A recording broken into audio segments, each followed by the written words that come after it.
So right mga tol, habang nagluluto pa tayo, di ko...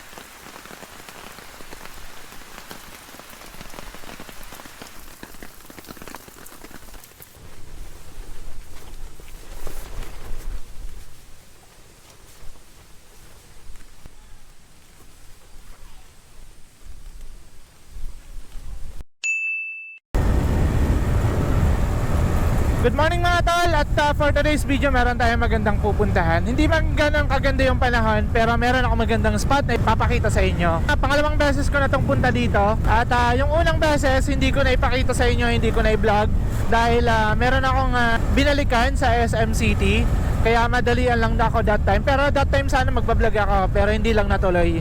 Pero ngayon, eto na, papakita ko sa inyo ang isa sa lugar dito sa Barcelona na hindi ko pa napupuntahan that time nung una, at hindi ko pa naipapakita sa inyo. Yung tipong akala ko lahat na ng lugar na maganda dito sa Sorsogon ay ipakita ko na sa inyo, pero hindi pa pala. Meron at merong mga natatagong lugar gaya nitong napupuntahan natin ngayong araw na to. At papakita ko sa inyo yung ganda ng tanawin mga tol. Solid, perfect for campsite, sa mga mahilig mag-camping, sa mga mahilig mag-picnic. Ito yung the best na lugar para sa inyo. Pupuntahan natin uli ang bayan ng Barcelona. Samahan niyo ako for today's video. So wala muna tayong dalang sticker ngayon, pero meron akong sticker. Pero yung sticker ko wala pa ako. Ang meron ako ang sticker ng Shifa Philippines. Ang Shifa Tire mga tol, yan, nagpapasalamat muna tayo bago ang lahat. Maraming salamat kay Boss Ivan Shi ng Shifa Philippines. Ang J2B Consumer Goods Trading ng Lahong Bulan, Sorsogon, supplier ng Shifa Tire. Siyempre papasalamat tayo sa SM City Sorsogon. Yan, napaka-solid ng mga sumusuporta sa atin. And eto, pumapasok na ako sa proper ng Gubat. At ito pa rin yung napili kong lugar at kalsadang daanan, dahil para sa akin ito yung pinakamalapit sa location natin, ang Kasiguran. From Kasiguran going to Barcelona, halos hindi naman tayo aabutin ng 30 minutes, depende sa takbo natin. Medyo may kalakasan yung hangin kasi masama yung panahon mga tol. Pero thanks God kasi nalusaw na yung binabantayan nating bagyo. Pero ngayon, gusto ko na mag-relax at gusto ko kayo ipasyal dito sa lugar na ni minsan hindi ko pa naipakita sa vlog, pero napakaganda talaga mga tol. Nung unang punta ko, na-amaze ako, wala akong masabi. Halos tanaw na tanaw mga tol yung Pacific Ocean at yung islang natatanaw sa may bulusan. Napaka-solid nito. At talaga para sa akin, napaka-solid nitong biyahe na to. Hindi man ako magpapaumaga dito, pero aabutan tayo dito ng tanghali. Magluluto ako dito, dito na ako kakain. Meron ako mga binili pagkain. At magkakape tayo. Isa sa pinaka-solid na gusto kong gawin. And wala, magre-relax na lang tayo dito. Hindi ako nagdala ng tent, pero dala ko yung camping table, camping chair at canopy, para in case man ulanin tayo, dala tayo sa loob. So, samahan niyo ako ngayong araw na to. Explore natin ang bayan ng Barcelona. Nakakala natin maliit lang, pero napakalawak pagdating sa magandang tanawin. Samahan niyo ako ngayong araw na to. Let's go! Nakapasok na tayo sa Gubat proper. Ang usually nakikita niyo yung lugar sa aking mga vlog. Ayan Gubat. Pwede kayo mag-picture dyan kapag dadaanan niyo itong signage ng Gubat. So kung meron mga nakakakilala sa atin, nakakasalubong natin, meron ako nakasalubong dito sa crossing ng Gubat proper, papasok dito sa Barcelona. Shoutout na lang kay kuya, hindi ko nakita yung motor kung anong motor. At di ko na natanong kasi dara-daratso, salubong kami. So shoutout na lang, at sa mga makakakilala, hindi natin mabibigyan ng sticker, pero bigyan ko ng sticker ng Shifa Tire. Meron akong dala. Napaka-solid din ng sticker nila. At syempre, gamitin nyo din yung gulong ginagamit ko, kasi wala kayong masabi mga tol. Try nyo din, promise, makakatipid kayo. Merong mga nagtatanong sa akin, mura pala.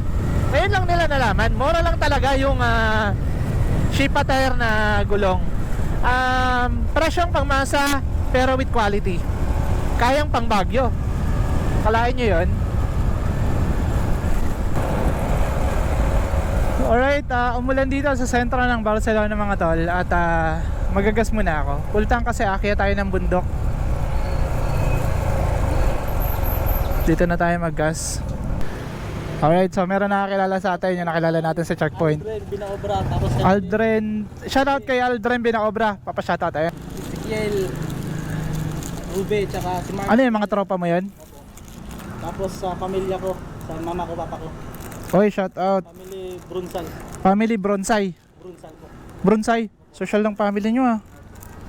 Kaya pa kasi ro. Ay, shout out tol ah. Right sir sir. Oo. Papunta ako ng Bukid View. Nakarating na ba kayo doon? Hindi pa. Bukid View? San Ramon. Sir, Ramon, dito nakarating to. Oo. Bundok na bundok. Makikita nyo lang yan. Ay, salamat tol ah. Thank you.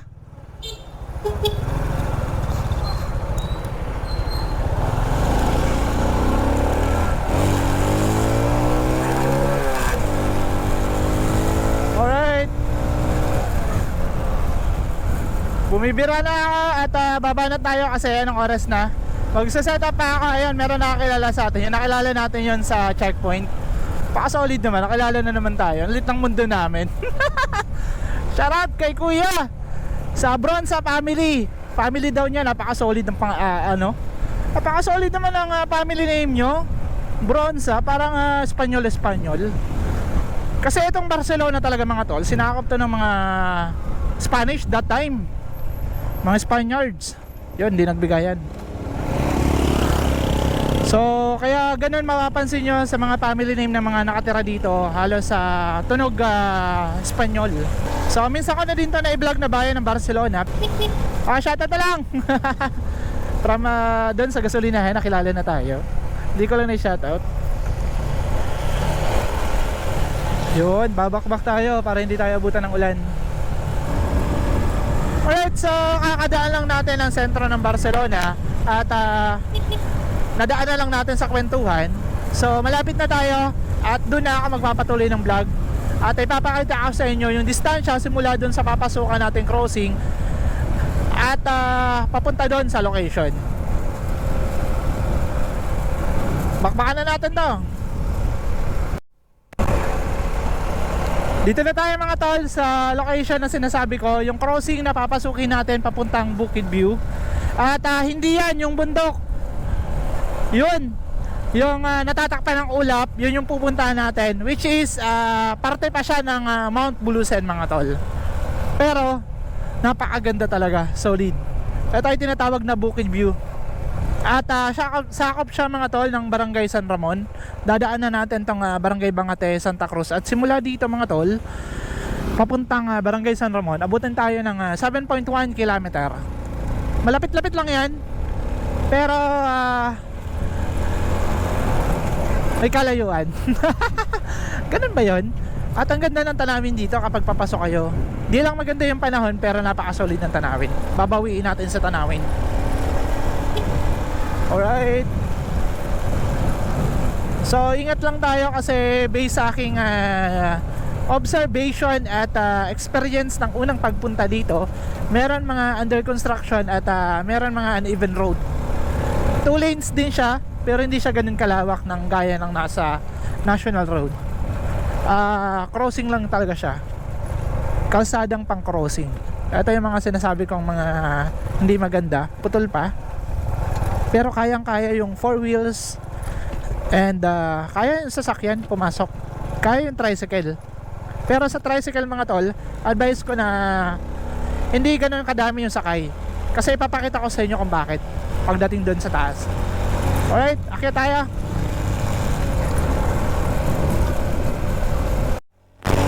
Ito na mga tol, akyat tayo. At ito yung sinasabi ko bakit dapat hindi ganun kadami yung sakay ng tricycle. Kasi kaya naman yung tricycle, akyatin lang talaga mga tol. Pero hindi pansinin to sa aking GoPro, unlike nung makikita nyo sa personal. Tingnan nyo na lang yung gear ko. Primera, segunda lang ako. Talagang akyatin lang mga tol. Tsaka kargado tayo. Pero ang ganda dito mga tol, solid. Papakita ko sa inyo yung ganda ng Bukid View ng Barcelona Sorsogon. Akyat na tayo.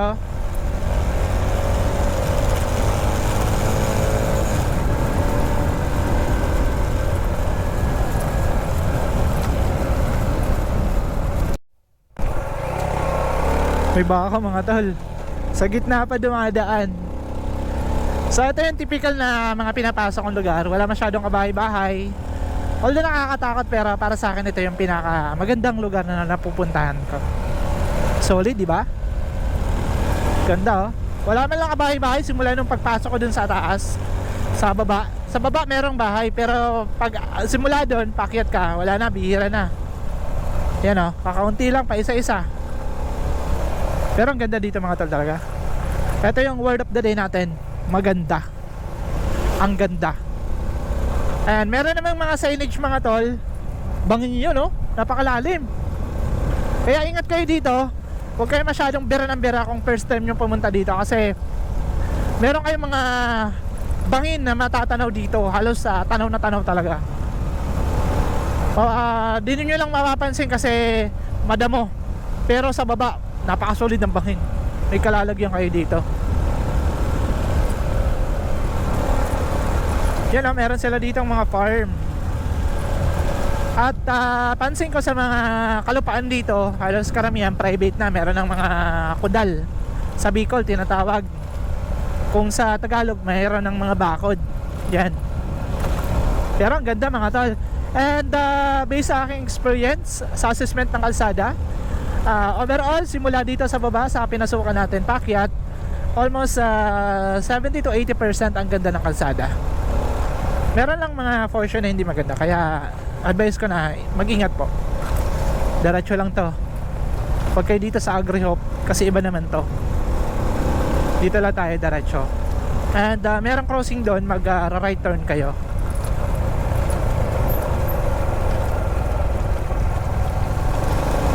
Yun, ito yun. Ingat kayo sa kurbadang yun ha. Napaka-solid nun. Yan, simula dito sa crossing 4.6 km papuntang Bukid View. Sana ganito yung panahon hanggang pag-akyat natin. Meron naman dito mga tindahan kung bibili kayo ng mga makakain. Gaya nito, tinapay and iba't ibang junk foods at inumin syempre. Yun.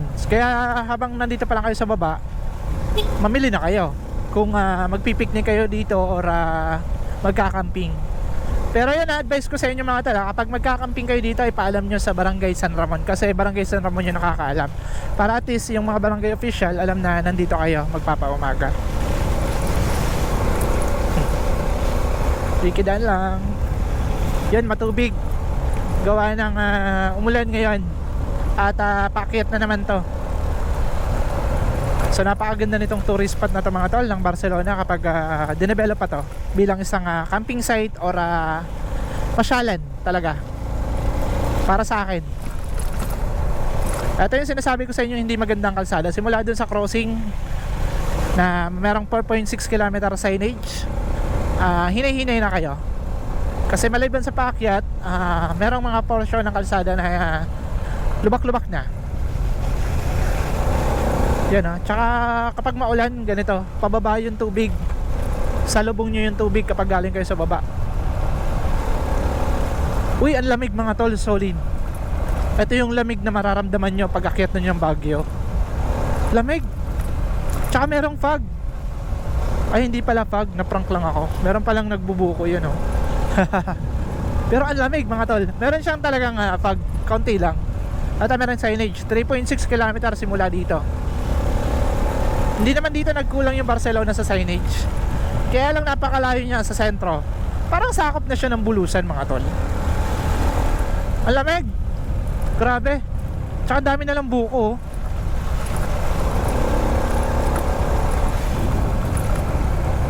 Shit, nararamdaman ko na yung lamig mga tol.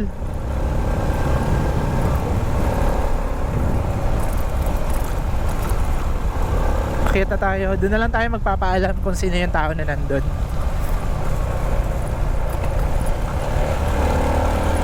And meron akong dalang walkie-talkie, yung radio namin. Dinadala ko just in case of emergency. Tsaka subukan natin kung sakop yung meron tayong signal dito. Kasi meron mga portion na hindi na sakop nito, pero kayang-kaya pa since bundok to. Titignan natin. Sarap ng panahon dito mga tol, ang lamig. Sarap matulog. Dapat pala dinala ko yung tent para kahit papaano pahinga tayo. Di pa ako nakakabili ng duyan Baka meron mag-sponsor. Baka naman. Solid mga tol, oh. Lamig.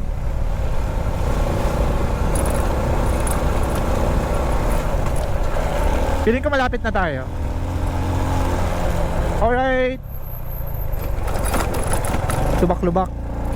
Yan lang yung medyo malala.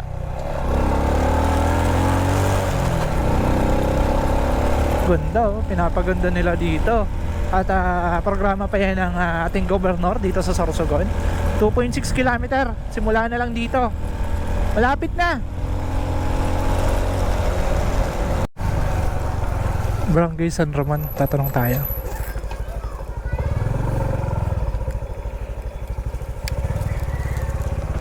Okay, Barangay San Roman. Ito po yung Barangay Hall ng San Roman. Okay po. Dito po. Papunta po kasi ako ng Bukid View. Open naman po yun, Sige po. Papaalam ko lang po. Pero hindi pa po sila dyan nagpapakamping, no? Pero meron pong mga nagpapaumaga dyan. Papaumaga. Nagkakamping po. Pero sino po yung may sako? Yung may-ari. Si Mayor.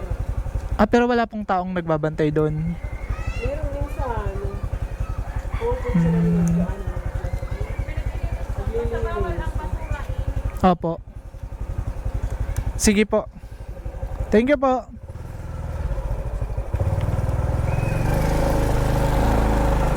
So ito yung barangay hall ng Barangay San Ramon. So nagpaalam lang tayo. Yung may-ari pala nitong location na to is mayor ng Barcelona. So mas maganda pa rin pala doon pala sa baba sa sentro ng Barcelona, sa mismong municipal hall ng Barcelona ay magpaalam na tayo. Para kahit yung munisipyo ng Barcelona, alam na merong taong magpapaumaga dito sa location na to. Kasi medyo may kalayuan talaga to mga tol. Imagine, simula dun sa crossing na pinasukan natin, 7.1 km, wala pa yung simula dun papuntang sentro. Kaya mas magandang alam ng barangay hall, alam ng munisipyo ng Barcelona. Pero dito mga tol, napakalamig. Ito na, paakyat na tayo.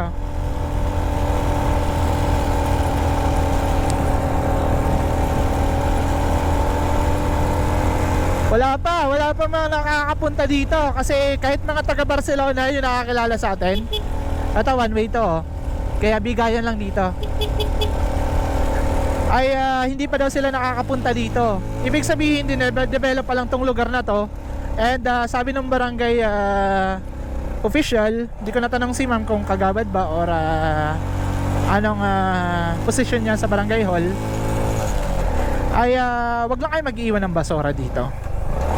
Ito na mga tol. That's why sabi ko sa inyo, wag kayong kung naka-tricycle kayo, wag kayo ditong kakarga ng maraming sakay. Kasi hindi kayo makakakyat. Ako nga siguro mga 80 kilos ako. Medyo nahihirapan na si Uno. Akyatan na ito mga tol. Tsaka nakikita ko na yung tanawin sa likod ko. Paka-solid. Eto na, dito na talaga tayo mga tol. Sobrang ganda, promise. Sobrang lamig ng panahon. At sakto, bumubuhos na yung ulan. Meron naman ditong masisilungan. At safe na safe para sa akin din. Ayan merong nag-camping ba yan? Meron nga dun duduyan. Ay, merong ilaw pala paggabi mga tol. Yun, pwede kayo dito sumilong. Pero bago tayo pumasok doon, pababa to. Ganda ng tanawin, solid. Ay, good afternoon po. Kayo po yung bantay, tay? Dito po, nagbabantay? Pwede po pumasok dito? Opo, picnic lang po. Pero wala naman pong bayad. Wala pa naman pong bayad. Thank you po. Kaya pa tayo pasok yung motor?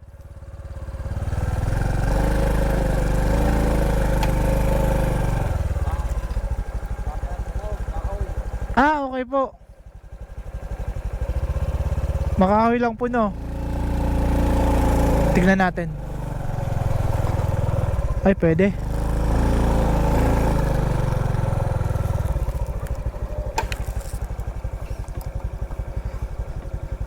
Ganda ng tanawin mga tol, oh. Tapos dito wala na, and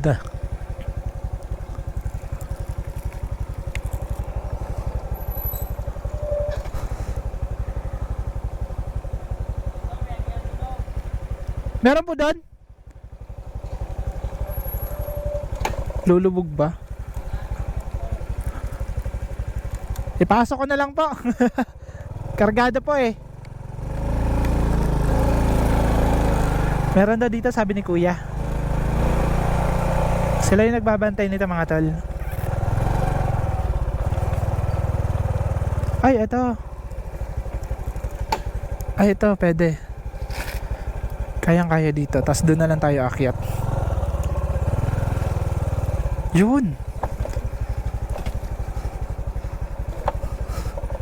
Ganda, diba? Dito na tayo mga tol. Pwede pala talaga ipasok yung motor. Doon pwede naman, kaso nag-aalangan ako baka lumubog. Papuntahin natin doon. Naka-shapeater naman tayo. Nakita nyo ba yung tanawin mga tol? Ito yung sinasabi kong location. Perfect mag-camping. Yun, walang imposible kay Uno. Ganda mga tol. At eto, perfect to. Dito ako magsa-setup. Ito, perfect to sa akin. Dito na ako magsa-setup. Etong location na to.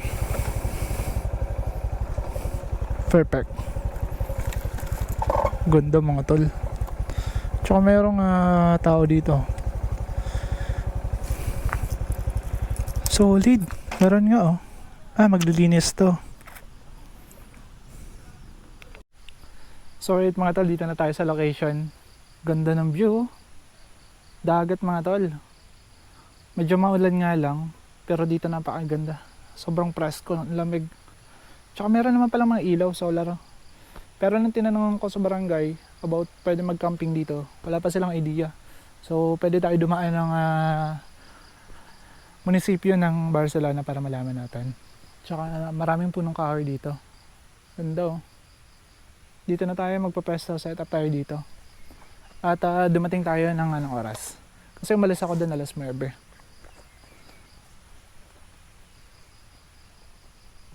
Paka-solid mga tol.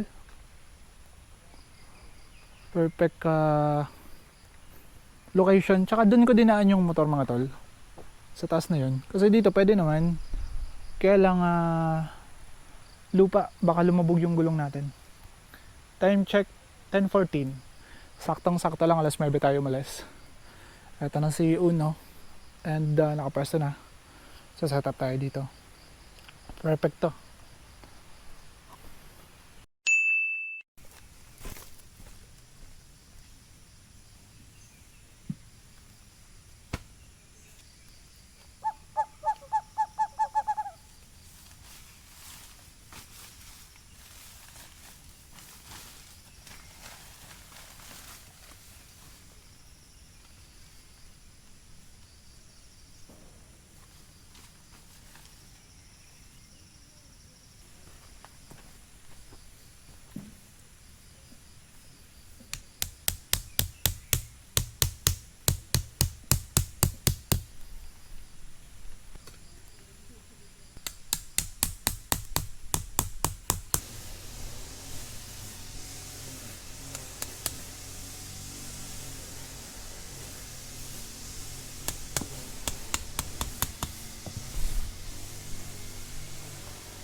So right mga tala, kapaglagay na tayo ng canopy and yung upuan natin, camping table.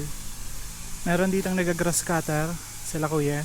Lilinilisan nila to kasi baka meron din mga bumibisita talaga. Tsaka pinapalinisan natin ni Mayora.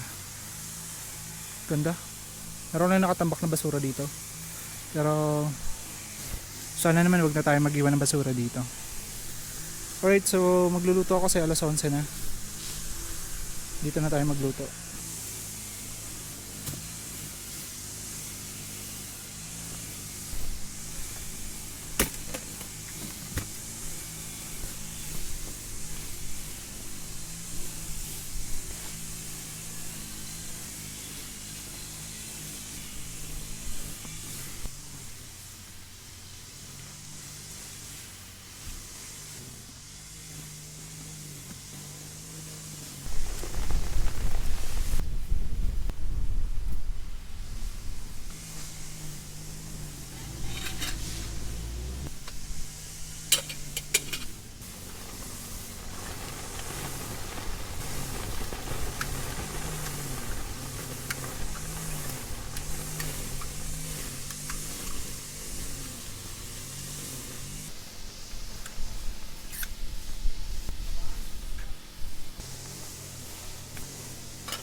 So alright mga tol, habang nagluluto tayo, pupunta na sa atin yung ulan. Ayan. Talagang sinusundan tayo ng ulan kapag naglalabas tayo, mag-outing tayo, punta tayo ng bundok. Eh, nasakto natin merong masama pang panahon. Kaya lagi ako may dalang canopy. At makakapagpahinga naman tayo kahit ganyan yung panahon. So sayang, nagdala sana ako ng duyan. Pwede ko sana dito itali.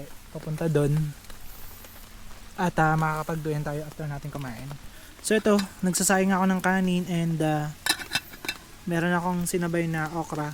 Tsaka piprito tayo mamaya ng talong.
So right mga tol, habang nagluluto pa tayo, di ko na tinignan yung oras. Pag nandito ka sa ganitong ganda ng tanawin, di mo mapapansin yung oras dito. Napaka-presko, napakasarap ng hangin, ang lamig. Hindi ako nagtanggal ng long sleeve kasi ang lamig, para ka lang nasa Baguio mga tol. Napaka-presko, sarap ng hangin, oh. Inulan tayo kanina pero di naman ganun katagal. Malakas pero di ganun katagal. Tsaka ang ganda ng dagat mga tol. Yan, oh. Maalon. Pacific Ocean yan mga tol, ha. Tanaw na tanaw dito sa location natin. Mamaya kain tayo. Tapusin lang muna natin tong linuluto natin. Luto na din yung kanin, tsaka yung okra. Pinapang ko lang sa kanin. Paggawa na din ako ng sausawan. Ito yung ulam natin. Healthy lang, talong. Alright mga tol, kakatapos lang natin magluto. Sana hindi tayo makaperit ng music. Papakita ko sa inyo yung ganda ng view. Ayan, oh, papakita na siya mga tol. Dagat at Pacific Ocean. Ganda. Ganda talaga dito mag-camping kasi sunrise dito. Napakaganda pag sunrise dito. So kakain muna tayo. Ayun yung ulan, oh. Lampas na. Tsaka di na tayo ulanin. Ito yung setup natin dito. So right mga tol, kain tayo. Ito yung ulam ko, okra, pritong talong. Tsaka nagsayang ako ng kanin. Nagkakulay na siya dahil sa okra. Kain tayo mga tol.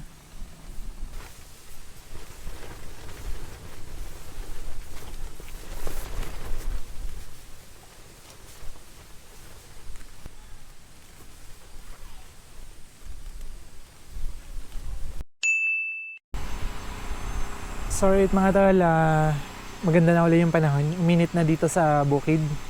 Yeah, ganda ng dagat. So siguro bababa na ako. At di na tayo dito papaabot ng hapon tsaka gabi. Doon na din ako magpapahinga sa bahay. Ganda ng nature, oh. Kalikasan mga tol. At magliligpit na din ako. So ikot ko lang kayo dito sa taas bago tayo magligpit. Ito yung mga punong kahoy dito. Ewan ko anong mga punong kahoy ito. Mahugan ba yung iba nito? Pero ang ganda. Ang papantay lang. Tsaka pwede kayo dito mag-setup talaga mag-camping, oh. Ganda mga tol. Napaka-presko. Tsaka meron din yung kubo just in case umulan tapos di pa kayo nakapag-setup. Doon maganda din doon sa taas mga tol, oh. Kaya lang meron din naka-setup kayo. Dito tayo sa baba. Ito yung pinili ko.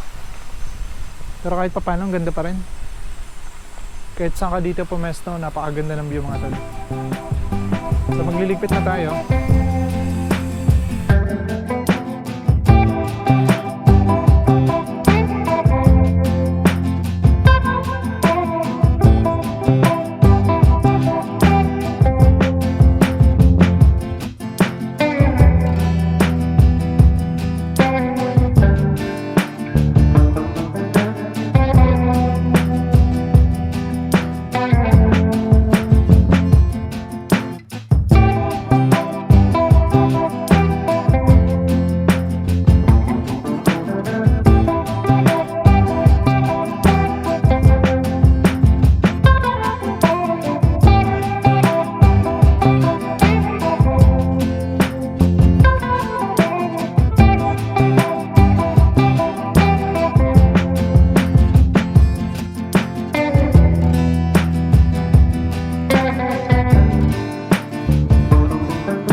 Pick up na tayo.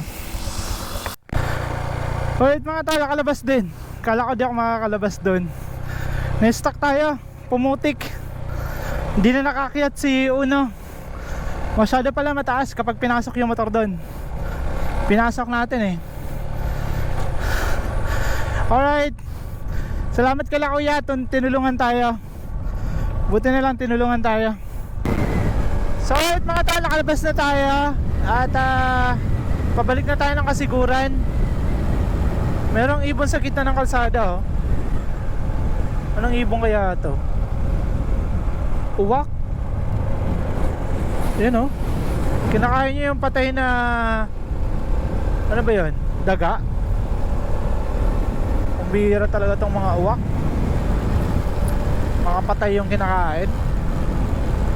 So pabalik na tayo ng kasiguran mga tol. At inaantok ako. Dahan-dahan lang tayo.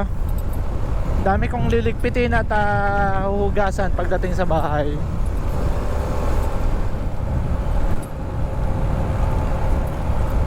So meron mga naglilinis doon mga tol. Natanong ko sila ate tsaka sila kuya na plano pala gawin yung resort, hindi talaga campsite. So magiging resort siya kasi magkakaroon doon ng swimming pool. Syempre parang magiging residential siya. Magkakaroon niya ng entrance doon.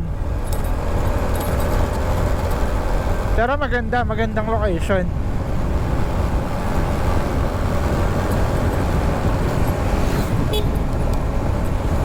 Nahirapan lang tayo lumabas kanina kasi umulan eh. Biglang pumutik. Nahirapan tayo makyat. Buti nandun sila kuya. Maraming salamat po. So pabalik na ako mga tol. At nagpapasalamat ako sa lahat ng mga sumusuporta sa atin. Maraming salamat po sa Shifa Philippines, Shifa Tire.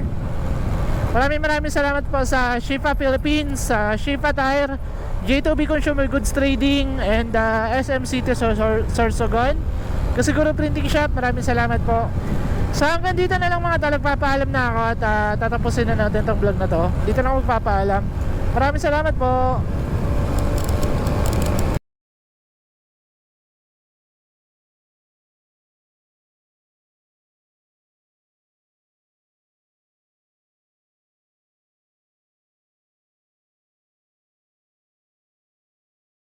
Thank